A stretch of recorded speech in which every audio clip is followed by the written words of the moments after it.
Hey everyone, welcome to How to Master, your guide to mastering all things tech. If you haven't done so already, don't forget to hit that subscribe button and the notification bell, so you'll always be updated with our newest tutorials. Today, we're focusing on Excel and specifically, how to create a drop-down list. Drop-down lists can be very helpful in maintaining data integrity and consistency in your spreadsheets. Let's get started. Step 1. Open your Excel spreadsheet and select the cell or cells where you want your drop-down list to appear. Step 2. Navigate to the Data tab on the top menu.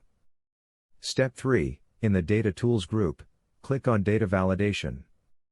Step 4. A dialog box will pop up.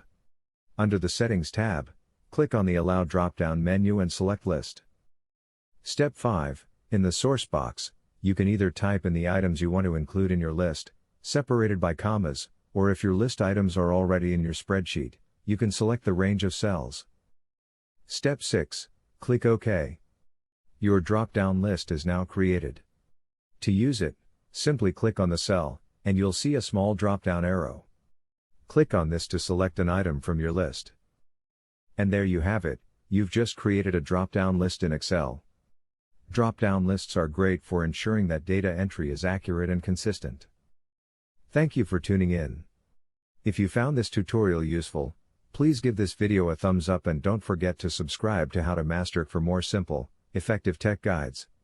We'll see you in our next video.